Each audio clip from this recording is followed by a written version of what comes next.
할렐루야. 8월의 첫 주일을 맞이해서 믿음으로 예배하시는 여러분 모두에게 성령의 충만한 은혜가 있기를 기원합니다. 지난 일주일은 불볕 더위로 나라 전체가 뜨거웠던 한 주간이었습니다. 가만히 있기만 해도 구슬땀이 맺히는 무더운 날씨에 마시는 시원한 냉수 한 잔은 타는 갈증과 피로를 물러가게 하는 힘이 있습니다. 오랜 시간 메말랐던 땅에 오늘 단비가 드디어 내렸습니다. 우리의 마음에도 성령이 주시는 은혜의 단비가 이 시간 잔잔하게 임하기를 원합니다. 오늘 요한복음 7장 37절에서 39절의 말씀을 가지고 목마른 자를 초대하시는 예수님이라는 주제로 함께 은혜를 나누도록 하겠습니다. 인생은 누구나 목마른 삶을 살아가고 있습니다. 사랑에 목마르고 물질에 목마르고 명예에 목말라 합니다. 또 권력과 온갖 욕망에 목마른 삶을 살아가는 이들도 있습니다. 주님은 이런 목마른 우리에게 시원한 생수를 주기 위해서 오셨습니다.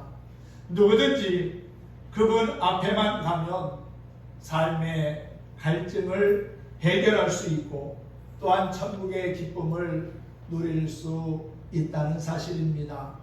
뜨거운 한낮에 사마리아에 있는 수가성에 한 여인이 우물가로 물을 길러 왔는데 그 여인에게 예수님이 이런 말씀을 하셨습니다. 이 물을 마시는 자마다 다시 목마르려니와 내가 주는 물을 마시는 자는 영원히 목마르지 아니하리니 내가 주는 물은 그 속에서 영생하도록 솟아나는 샘물이 되리라 하셨습니다. 그렇습니다. 영생하도록 솟아나는 샘물이신 그분 안에 사는 것이 가장 귀하고 복된 길임을 믿으시기 바랍니다.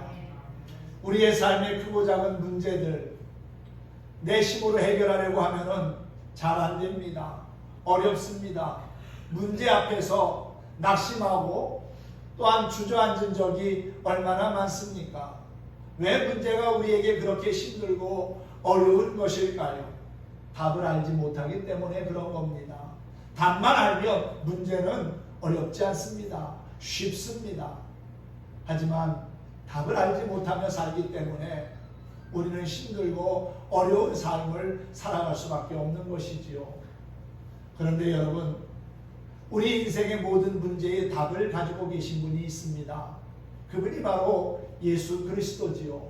그분이 우리에게 오늘도 오라고, 내게 오라고 말씀합니다. 그리고 내게 와서 내가 주는 물을 마시라고 권면하고 있지요.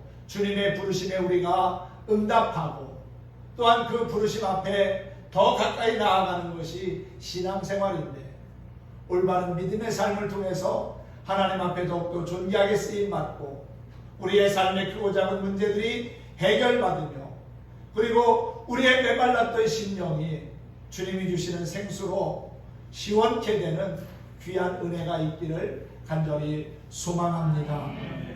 러시아의 문호인 도스토옙스키가 도박에 관한 글을 썼습니다.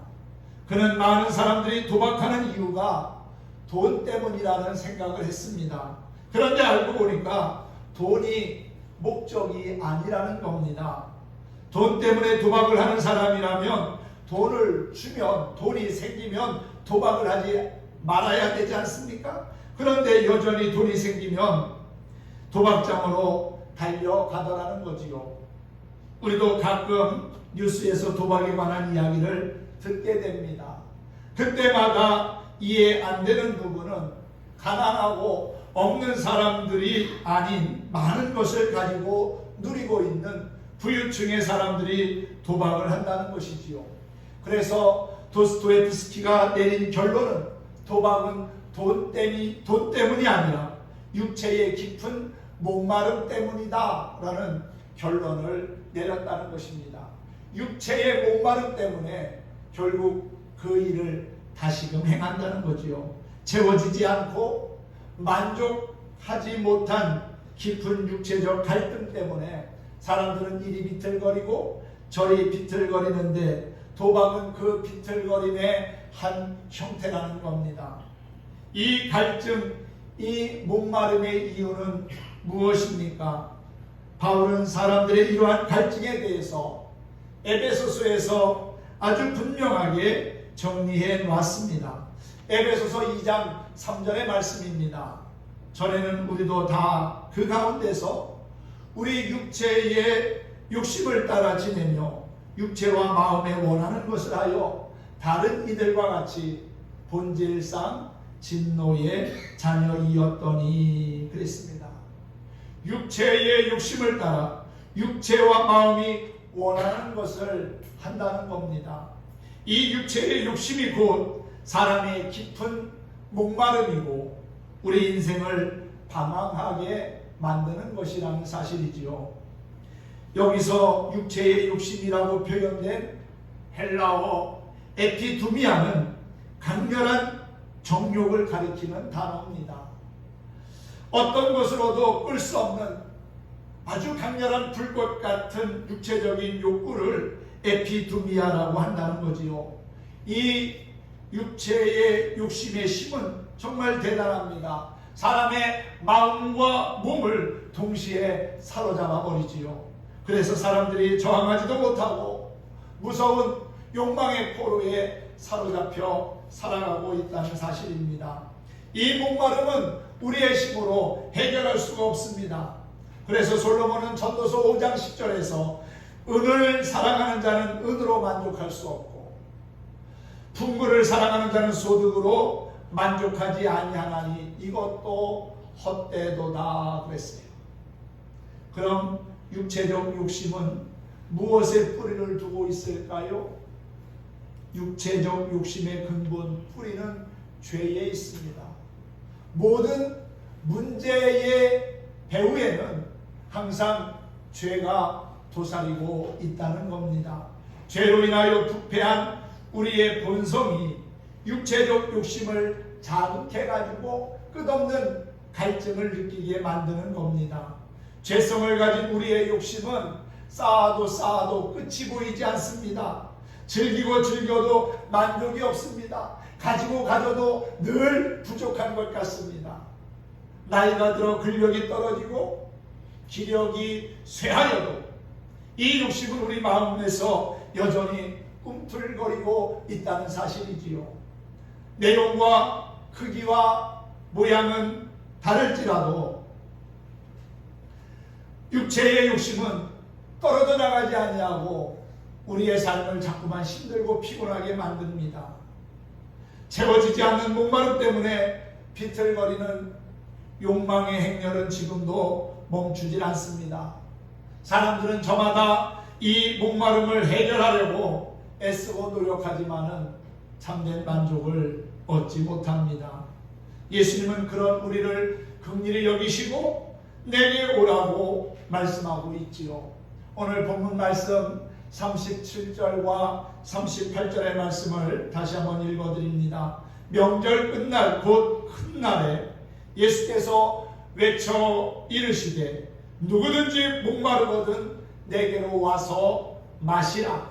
나를 믿는 자는 성경의 이름과 같이 그 배에서 생수의 강이 흘러나오리라. 할렐루야.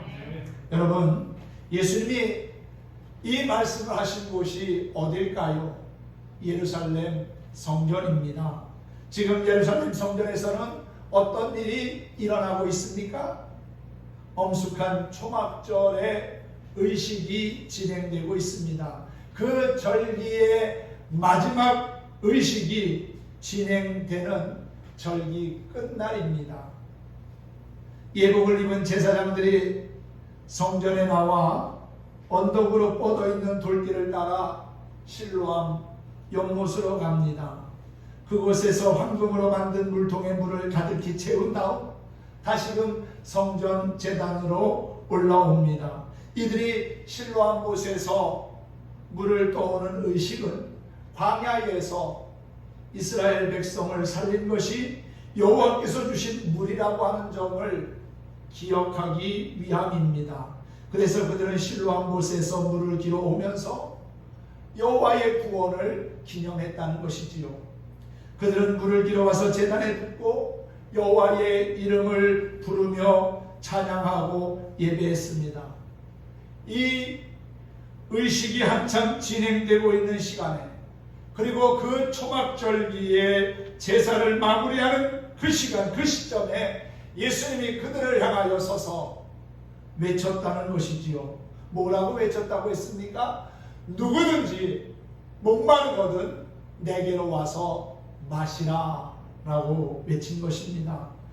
우리는 여기서 예수님이 외치신 이 말씀의 1차적인 대상이 누군지 알아야 합니다. 1차적인 대상은 바로 유대인들이었지요. 그들은 종교인들입니다. 그리고 지금 종교적인 행위를 하고 있습니다. 그런데 주님은 그들을 향하여 목마른 사람은 오라고 말씀합니다. 내게로 와서 마시라고 말씀하고 있지요. 사실은 예수님께서 이 말씀을 하기 위해 예루살렘으로 가신 겁니다. 물론 절기가 중요하기 때문에 절기를 지키기 위하여 가신 것도 맞지만 주님이 그들에게 하고 싶으신 말씀이 있었기 때문에 갔다는 겁니다.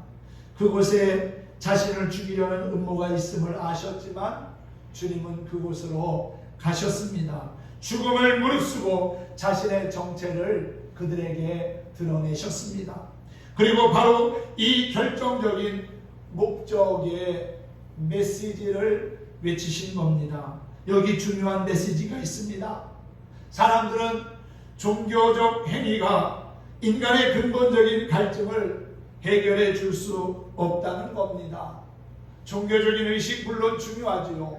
또한 종교적인 행위 자체가 어떻게 보면은 우리의 예배의 한 형태이기에 중요하다라고 말할 수 있을 겁니다. 하지만 그것 자체가 우리의 목마름을 결코 해결할 수는 없다는 겁니다. 단순한 종교적인 의식이 우리에게 생명력을 가져다 주는 것은 아니라는 거지요. 그러므로 우리는 일반적인 종교인이 아닌 진정한 하나님이 찾으시는 예배자가 되어야 하고 그리스도인이 되어야 할 줄로 믿습니다. 그럼 어떻게 해야 합니까? 내게로 오라, 우리를 부르시는 예수님께로 나아가야 한다는 사실이지요. 예수님께로 나아갈 때만이 인생의 목마름이 해결된다는 것입니다. 그렇다면 예수님께로 나아가지 않는 제사, 예배도 있을까요? 있습니다. 우리가 자칫 긴장을 놓치면 단순한 종교 의식이 예배라고 착각할 수 있습니다. 그리고 그 의식에 참여하는 것이 우리 자신을 참된 예배자라고 속일 수 있다는 거지요. 여기서 우리는 예배가 무언가를 다시 한번 확인해야 합니다. 예배는 예수님께로 가까이 나아가는 것입니다. 우리의 모든 것이 지금 살아계신 하나님께로 향하게 하는 겁니다. 내 삶의, 내 인생의 주파수를 하나님께 맞추고 주님이 이끄시는 거룩한 삶을 살아가는 것, 그것이 바로 예배지요. 물론 우리가 이 자리에서 1시간 드리는 예배도 예배지만 어떻게 보면 우리의 삶이, 우리의 일상이 하나님과 늘 동행하고 그분께 내 삶의 초점을 맞춘 그러한 또 하나의 예배가 되어야 한다는 것입니다. 예배의 현장에 있어야만 예배가 아니라 우리의 삶이 하나님과 끊임없이 교제하는, 또한 하나님의 은혜를 누리고 살아가는 예배가 되어야 할 거라고 믿습니다. 사랑하는 성도 여러분, 예수님께 나아가는 것, 이것은 예배의 어떤 형식보다도 우선합니다. 예배는 우리의 눈이 주님을 보는 것입니다. 예배는 우리의 입이 주님을 부르고 찬양하는 겁니다. 살아계신 그 하나님을 찬양하는 것이 바로 예배지요. 이 시간 예배하는 우리 모두가 바른 예배자, 또한 진정한 예배자이기를 소원합니다. 하나님이 찾으시는 예배자가 될 수 있기를 간절히 원합니다. 누구든지 목마르거든 내게로 와서 마시라. 이 말씀은 이 시간 예배의 자리에 나와 있는 우리를 초청하시는 하나님의 말씀임을 믿습니다. 우리 모두 주님께서 초청하시는 은혜의 보좌를 향하여 나아가야 될 줄로 믿습니다. 그럼 예수님께서 와서 뭘 하라는 것입니까? 예수님께로 나온 자가 해야 하는 구체적인 행위가 무엇일까요? 그것은 주님이 주시는 것을 마시는 겁니다. 예수님은 내게로 와서 마시라고 하셨지요. 무엇을 마시라는 겁니까? 예수님이 주시는 생수를 마시라는 거예요. 그 생수는 무엇입니까? 39절에 나오는 성령입니다. 39절을 보면 이는 그를 믿는 자들이 받을 성령을 가리켜 말씀하신 것이라. 여러분, 하나님의 거룩한 영이신 성령이 내 안에 있어야 우리는 죄악된 세상에서도 방황하지 아니하고 안전한 삶을 살 수 있고요, 평안한 삶을 살 수 있고요, 성공적인 삶의 주인공이 될 수 있습니다. 악한 영에게 사로잡힌 인생은 피폐하고 병들고 무너지고 망가질 수밖에 없지만, 하나님의 거룩한 성령에 붙들려 사는 사람은 복 있는 삶을 살게 될 것이고, 또 사람들에게도 좋은 영향력을 끼칠 수가 있으며, 무엇보다도 하나님의 기쁨이 되는 거룩한 삶의 주인공이 될 수 있는 것입니다. 사랑하는 성도 여러분, 내게로 와서 성령을 마시라는 주님의 음성이 오늘도 여러분의 마음에 울림이 되었으면 합니다. 바로 이 생수, 이 성령이 우리의 메마른 심령을 해결할 수 있다는 것이지요. 예수님께로 나오면 이 성령의 생수를 마실 수 있습니다. 그런데 그 마심의 정도가 어떻다고 표현합니까? 그 배에서 생수의 강이 흘러가리라고 말씀하고 있어요. 예수님은 성령의 역사하심을 생수의 강이 흐르는 것으로 표현하고 있습니다. 비유하고 있지요. 흘러나온다는 것은 차고 넘친다는 것이고요, 충만함을 의미합니다. 할렐루야. 주님께서 주시는 성령의 은혜가 우리 심령 속에서 넘쳐 흐르게 하신다는 겁니다. 이것이 주님께 나오는 자들에게 주실 성령의 역사입니다. 우리는 여기서 두 가지의 교훈을 발견하게 됩니다. 첫째는 우리가 주님께로 나오면 성령의 은총을 충만하게 경험할 수 있다는 것이지요. 목마름은 우리의 삶을 지치고 피곤하게 합니다. 하지만 우리가 주님 앞에 나오면 그 목마름의 근본적인 원인을 해결할 수가 있다는 겁니다. 주님께서 우리의 갈급함을 충만하게 채워주시기 때문이지요. 두 번째는 바른 예배에는 성령의 충만한 역사가 반드시 있다는 겁니다. 성도는 예배를 통해서 성령의 충만함을 경험해야 합니다. 한 번의 예배를 드려도 내 안에 성령이 역사하실 것을 기대하면서 하나님의 은혜를 사모하면서 드리는 예배와 그렇지 않는 마음을 가지고 드리는 예배는 분명히 결과가 다를 겁니다. 여러분, 우리가 그냥 매주마다 드리는 예배일지라도 이 예배가 내 삶의 마지막 예배일 수도 있다는 생각을 가지고 최선을 다하여 드리는 최고의 예배를 드릴 때 하나님의 거룩한 성령께서 우리 안에서 일하시고 역사하심을 보게 될 거라고 믿습니다. 성령께서는 이 세상이 알 수 없는 하나님의 사랑을 체험하여 알게 하십니다. 마치 강이 흘러넘치듯 주체할 수 없는 생명의 기쁨을 누리게 하신다는 사실입니다. 오늘 38절은 말씀하고 있지요. 나를 믿는 자는 성경의 이름과 같이, 성령이 우리에게 말씀하고 있는 것과 같이 그 배에서 생수의 강이 흘러나오리라.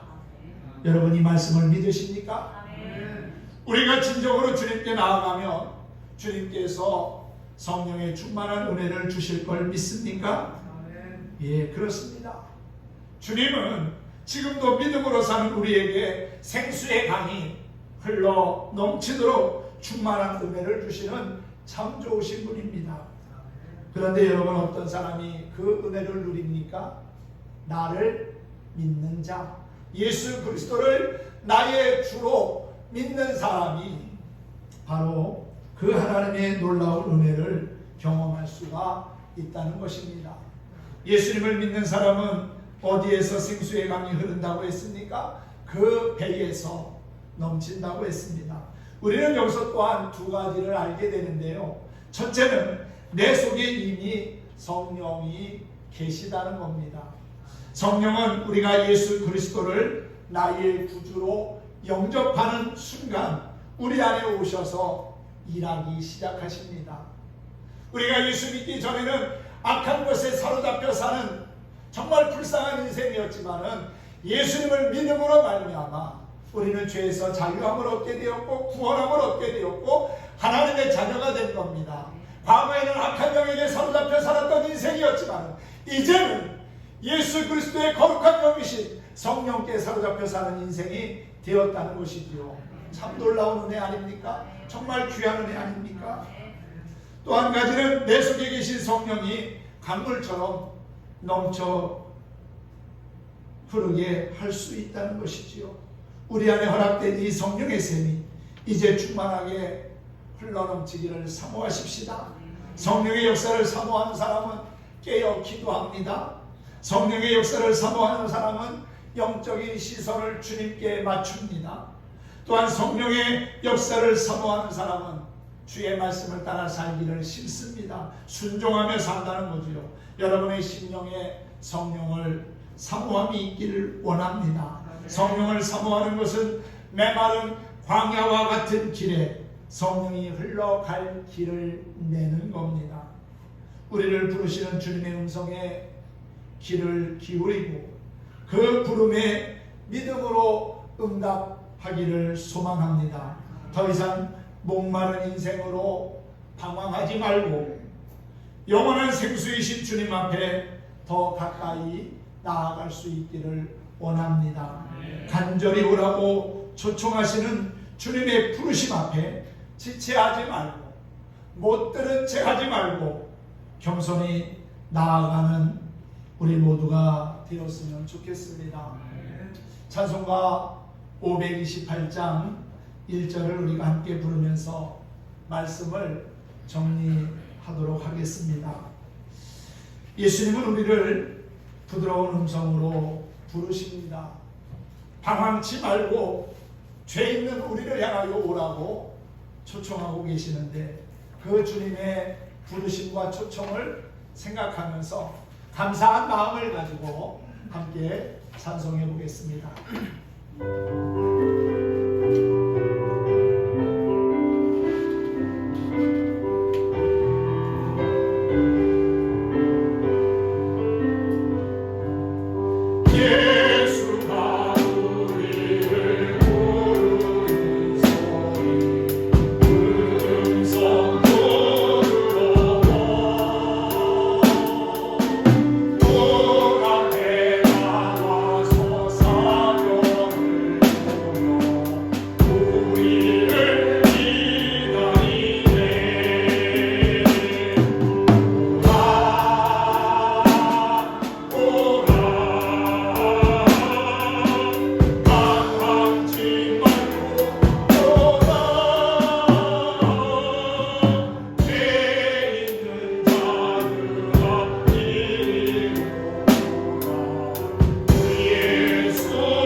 예수님을 믿는 사람의 삶은 결코 목마르거나 메마르지 않는 삶입니다. 성령이 흘러넘치는 풍족한 삶입니다. 부족하거나 모자라는 삶이 아니라 만족하고 넘치는 삶입니다. 이것이 오늘 성경이 우리에게 주시는 교훈입니다. 사랑하는 성도 여러분, 예수님을 단순한 지식으로 이해하지 마십시오. 그것이 신앙의 전부인 양 착각해서는 안 됩니다. 신앙은 이해하는 게 아닙니다. 토론하는 것이 아닙니다. 올바른 신앙은 겸손히 주님께 나아가는 것입니다. 그분 앞에 내 삶의 모든 것을 맡기고 내려놓는 겁니다. 그리고 그분이 주시는 생수를, 성령을 받아들이는 것이지요. 그 성령으로 인하여 목마르지 않는 삶을 사는 것, 기쁨과 소망이 늘 강같이 흘러넘치는 삶을 사는 것이 참된 신앙생활이라고 믿습니다. 이번 주말이 절기상으로는 가을의 문턱에 들어선다는 입추입니다. 오늘 그래도 비가 내려서 조금 선선한 기운이 있지만 이번 주 한 주간도 무척 더울 거라는 예보가 있습니다. 그럼에도 불구하고 주님의 도우심으로 안전하고 평안한 한 주간을 시작할 수 있기를 바랍니다. 성령의 충만함으로 영원히 목마르지 않는 행복한 삶의 주인공이 될 수 있기를 예수님의 이름으로 간절히 축원합니다. 축복합니다.